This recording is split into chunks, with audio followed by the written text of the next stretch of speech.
Hello and welcome to the next reading from the Mammoth Book of Haunted House Stories. Now we enter a new section, Little Terrors, Ghosts and Children.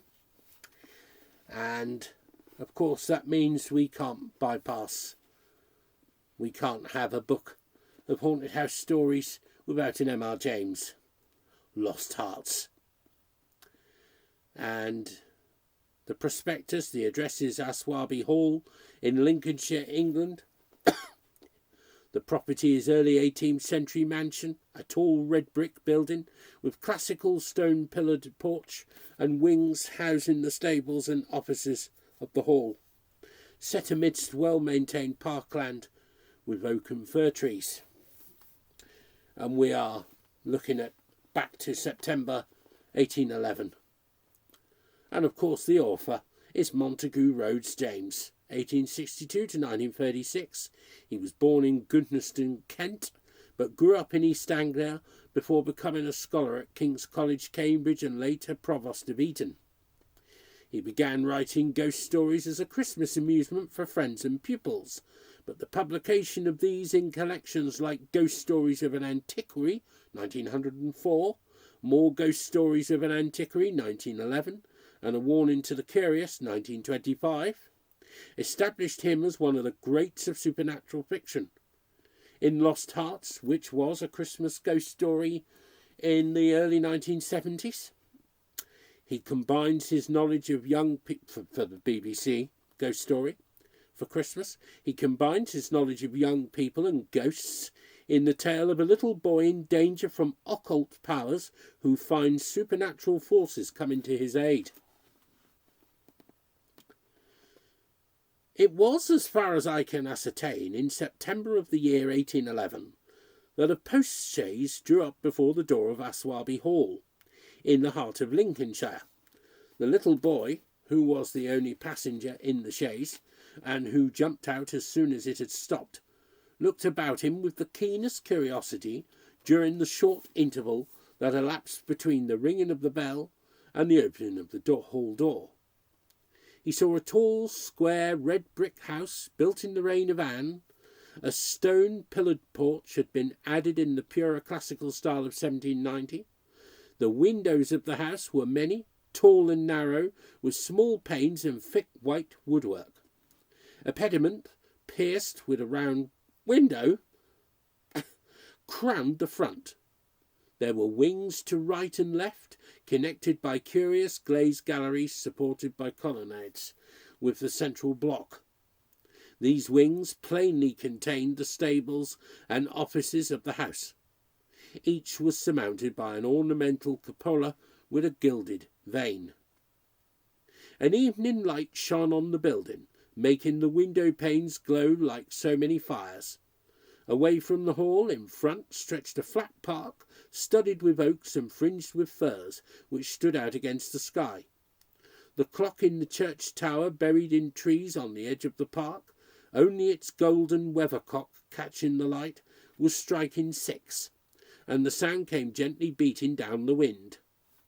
It was altogether a pleasant impression, though tinged with the sort of melancholy appropriate to an evening in early autumn, that was conveyed to the mind of the boy, who was standing in the porch waiting for the door to open to him. The post-chaise had brought him from Warwickshire, where some 6 months before he had been left an orphan. Now, owing to the generous offer of his elderly cousin, Mr. Abney, he had come to live at Aswarby. The offer was unexpected, because all who knew anything of Mr. Abney looked upon him as a somewhat austere recluse, into whose steady-going household the advent of a small boy would import a new, and it seemed incongruous element. The truth is that very little was known of Mr. Abney's pursuits or temper. The professor of Greek at Cambridge had been heard to say that no one knew more of the religious beliefs of the later pagans than did the owner of Aswarby. Certainly his library contained all the then available books bearing on the mysteries, the Orphic poems, the worship of Mithras, and the Neoplatonists. In the marble-paved hall stood a fine group of Mithras slaying a bull, which had been imported from the Levant at great expense by the owner. He had contributed a description of it to the Gentleman's Magazine, and he had written a remarkable series of articles in the Critical Museum on the superstitions of the Romans of the Lower Empire. He was looked upon, in fine, as a man wrapped up in his books, and it was a matter of great surprise among his neighbours that he should even have heard of his orphan cousin, Stephen Elliott, much more that he should have volunteered to make him an inmate of Aswarby Hall. Whatever may have been expected by his neighbours, it is certain that Mr. Abney, the tall, the thin, the austere, seemed inclined to give his young cousin a kindly reception. The moment the front door was opened, he darted out of his study, rubbing his hands with delight. "How are you, my boy? How are you? How old are you?" said he. "That is, you are not too much tired, I hope, by your journey to eat your supper?" "No, thank you, sir," said Master Elliot. "I am pretty well." "That's a good lad," said Mr. Abney. "And how old are you, my boy?" It seemed a little odd that he should have asked the question twice in the first 2 minutes of their acquaintance. "I'm 12 years old next birthday, sir," said Stephen. "And when is your birthday, my dear boy?" 11th of September, eh? That's well. That's very well. Nearly a year hence, isn't it? I like to get these things down in my book. Sure, it's 12? Certain. Yes. Quite sir. Well, take him to Mrs. Bunch's room, Parks, and let him have his tea, supper, whatever it is. Yes, sir, answered the staid Mr. Parks, and conducted Stephen to the lower regions. Mrs. Bunch was the most comfortable and human person whom Stephen had as yet met in Aswarby. She made him completely at home. They were great friends in a quarter of an hour, and great friends they remained. Mrs. Bunch had been born in the neighbourhood some 55 years before the date of Stephen's arrival, and her residence at the Hall was of 20 years' standing. Consequently, if anyone knew the ins and outs of the house in the district, Mrs. Bunch knew them, and she was by no means disinclined to communicate her information. Certainly there were plenty of things about the Hall and the Hall gardens which Stephen, who was of an adventurous and inquiring turn, was anxious to have explained to him. Who built the temple at the end of the Laurel Walk? Who was the old man whose picture hung on the staircase, sitting at a table, with a skull under his hand? These and many similar points were cleared up by the resources of Mrs. Bunch's powerful intellect. There were others, however, of which the explanations furnished were less satisfactory. One November evening, Stephen was sitting by the fire in the housekeeper's room, reflecting on his surroundings. "Is Mr. Abney a good man, and will he go to heaven?" he suddenly asked, with the peculiar confidence which children possess in the ability of their elders to settle these questions, the decision of which is believed to be reserved for other tribunals. Good. Bless the child, said Mrs. Bunch. Master's as kind a soul as ever I see. Didn't I never tell you of the little boy as he took in out of the street, as you may say, this 7 years back? And the little girl 2 years after I first come here? No, do tell me all about them, Mrs. Bunch, now this minute. Well, said Mrs. Bunch, the little girl I don't seem to recollect so much about. I know master brought her back with him from his walk one day and give orders to Mrs. Ellis, as was housekeeper then, as she should be took very care with. And the poor child hadn't no one belonging to her. She told me so herself. And here she lived with us a matter of 3 weeks it might be, and then whether she were something of a gipsy in her blood or what not, but one morning she, out of her bed afore any of us had opened an eye, and neither track nor yet trace of her have I set eyes on since. Master was wonderful put about, and had all the ponds dragged, but it's my belief she was had away by them gipsies, for there was singing round the house for as much as an hour the night she went, and Parks, he declare as he heard them a-calling in the woods all that afternoon. Dear, dear, a odd child she was, so silent in her ways and all, but I was wonderful taken up with her, so domesticated she was. Surprising. And what about the little boy? Said Stephen. Ah, that poor boy, sighed Mrs. Bunch. He were a foreigner, Jevony, he called hisself, and he come a-tweaking his hurdy-gurdy round and about the drive one winter day, and master had him in that minute, and asked all about where he came from, and how old he was, and how he made his way, and where was his relatives, and all as kind as heart could wish, but it went the same way with him. They're a unruly lot, them foreign nations, I do suppose, and he was off one fine morning just the same as the girl. Why he went and what he done was our question for as much as a year after, for he never took his hurdy-gurdy, and there it lays on the shelf. The remainder of the evening was spent by Stephen in miscellaneous cross-examination of Mrs. Bunch and in efforts to extract a tune from the hurdy-gurdy. That night he had a curious dream. At the end of the passage at the top of the house in which his bedroom was situated, there was an old disused bathroom. It was kept locked, but the upper half of the door was glazed, and since the muslin curtains which used to hang there had long been gone, you could look in and see the lead-lined bath affixed to the wall on the right hand with its head towards the window. On the night of which I am speaking, Stephen Elliott found himself, as he thought, looking through the glazed door. The moon was shining through the window, and he was gazing at a figure which lay in the bath. His description of what he saw reminds me of what I once beheld myself in the famous vaults of St. Michan's Church in Dublin, which possessed the horrid property of preserving corpses from decay for centuries. A figure inexpressibly thin and pathetic, of a dusty leaden colour, enveloped in a shroud-like garment, the thin lips crooked into a faint and dreadful smile, the hands pressed tightly over the region of the heart. As he looked upon it, a distant, almost inaudible moan seemed to issue from its lips, and the arms began to stir. The terror of the sight forced Stephen backwards, and he awoke to the fact that he was indeed standing on the cold-boarded floor of the passage in the full light of the moon. With a courage which I do not think could be common among boys of his age, he went to the door of the bathroom to ascertain if the figure of his dream were really there. It was not, and he went back to bed. Mrs. Bunch was much impressed next morning by his story, and went so far as to replace the muslin curtain over the glazed door of the bathroom. Mr. Abney, moreover, to whom he confided his experiences at breakfast, was greatly interested, and made notes of the matter in what he called his book.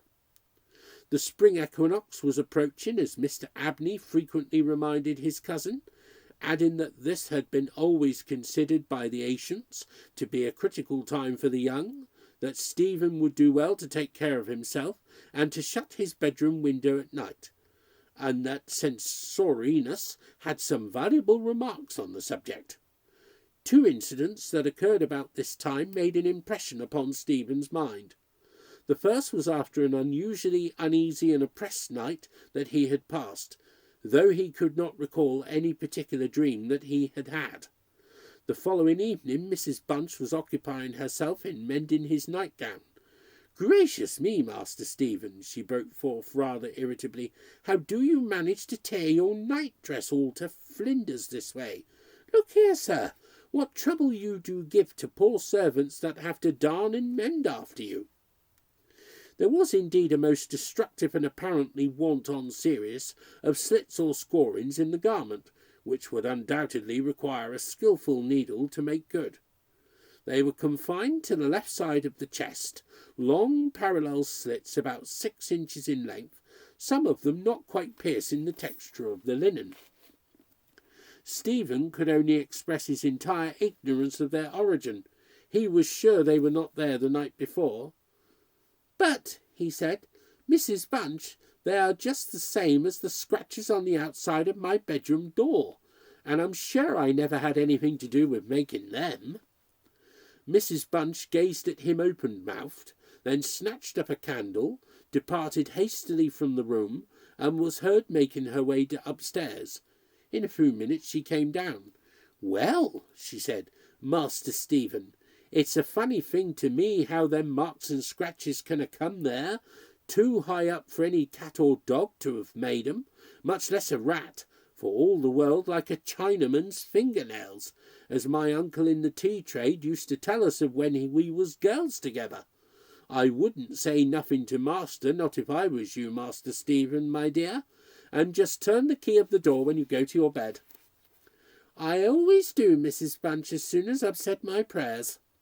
"Ah, that's a good child. Always say your prayers, and then no one can't hurt you."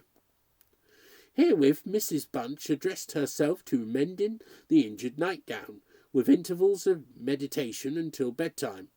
This was on a Friday night in March 1812. On the following evening the usual duet of Stephen and Mrs. Bunch was augmented by the sudden arrival of Mr. Parkes, the butler, who as a rule kept himself rather to himself in his own pantry.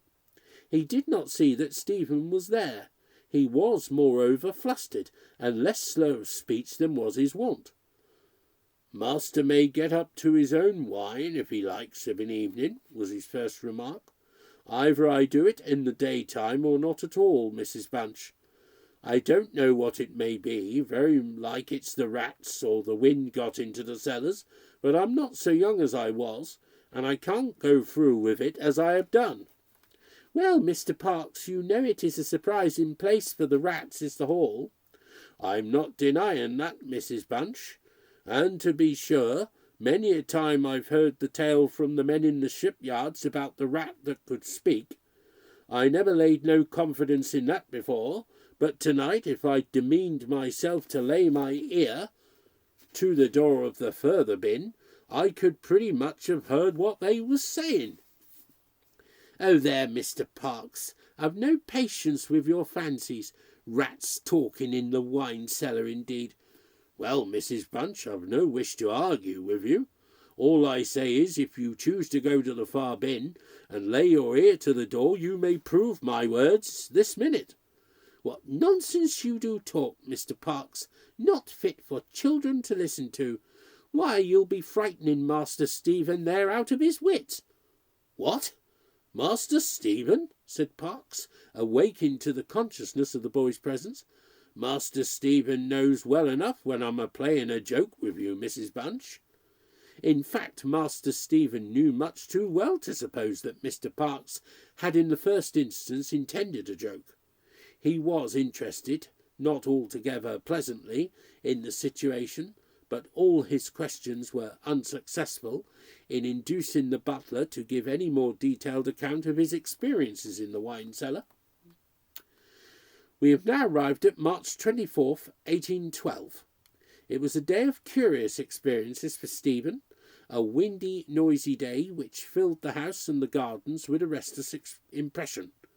As Stephen stood by the fence of the grounds and looked out into the park, he felt as if an endless procession of unseen people were sweeping past him on the wind, borne on resistlessly and aimlessly, vainly striving to stop themselves, to catch at something that might arrest their flight and bring them once again into contact with the living world of which they had formed a part. After luncheon that day, Mr. Abney said, "Stephen, my boy, do you think you could manage to come to me tonight as late as 11 o'clock in my study? I shall be busy until that time, and I wish to show you something connected with your future life which it is most important that you should know. You are not to mention this matter to Mrs. Bunch, nor to anyone else in the house, and you had better go to your room at the usual time." Here was a new excitement added to life. Stephen eagerly grasped at the opportunity of sitting up till 11 o'clock. He looked in at the library door on his way upstairs that evening, and saw a brazier, which he had often noticed in the corner of the room, moved out before the fire. An old silver-gilt cup stood on the table, filled with red wine, and some written sheets of paper lay near it. Mr. Abney was sprinkling some incense on the brazier from a round silver box as Stephen passed, but did not seem to notice his step. The wind had fallen, and there was a still night and a full moon. At about 10 o'clock, Stephen was standing at the open window of his bedroom, looking out over the country. Still as the night was, the mysterious population of the distant moonlit woods was not yet lulled to rest. From time to time, strange cries as of lost and despairing wanderers sounded from across the mere. They might be the notes of owls or water birds, yet they did not quite resemble either sound. Were not they coming nearer? Now they sounded from the nearer side of the water, and in a few moments they seemed to be floating about among the shrubberies. Then they ceased, but just as Stephen was thinking of shutting the window and resuming his reading of Robinson Crusoe, he caught sight of two figures standing on the gravelled terrace that ran along the garden side of the hall. The figures of a boy and girl, as it seemed. They stood side by side, looking up at the windows. Something in the form of the girl recalled irresistibly his dream of the figure in the bath. The boy inspired him with more acute fear. Whilst the girl stood still, half smiling, with her hands clasped over her heart, the boy, a thin shape with black hair and ragged clothing, raised his arms in the air with an appearance of menace and of unappeasable hunger and longing. The moon shone upon his almost transparent hands, and Stephen saw that the nails were fearfully long, and that the light shone through them. As he stood with his arms thus raised, he disclosed a terrifying spectacle. On the left side of his chest there opened a black and gaping rent, and there fell upon Stephen's brain, rather than upon his ear, the impression of one of those hungry and desolate cries that he had heard resounding over the woods of Aswarby all that evening. In another moment this dreadful pair had moved swiftly and noiselessly over the dry gravel, and he saw them no more. Inexpressibly frightened as he was, he determined to take his candle and go down to Mr. Abney's study, for the hour appointed for their meeting was near at hand. The study or library opened out of the front hall on one side, and Stephen, urged on by his terrors, did not take long in getting there. To effect an entrance was not so easy. The door was not locked, he felt sure, for the key was on the outside of it as usual. His repeated knocks produced no answer. Mr. Abney was engaged. He was speaking. What? Why did he try to cry out? And why was the cry choked in his throat? Had he too seen the mysterious children? But now everything was quiet, and the door yielded to Stephen's terrified and frantic pushing. On the table in Mr. Abney's study certain papers were found which explained the situation to Stephen Elliott when he was of an age to understand them. The most important sentences were as follows. It was a belief very strongly and generally held by the ancients, of whose wisdom in these matters I have had such experience as induces me to place confidence in their assertions, that by enacting certain processes, which to us moderns have something of a barbaric complexion, a very remarkable enlightenment of the spiritual faculties in man may be attained. That, for example, by absorbing the personalities of a certain number of his fellow creatures, an individual may gain a complete ascendancy over those orders of spiritual beings which control the elemental forces of our universe. It is recorded of Simon Magus that he was able to fly in the air, to become invisible, or to assume any form he pleased by the agency of the soul of a boy whom, to use the libellous phrase employed by the author of the Clementine Recognitions, he had murdered.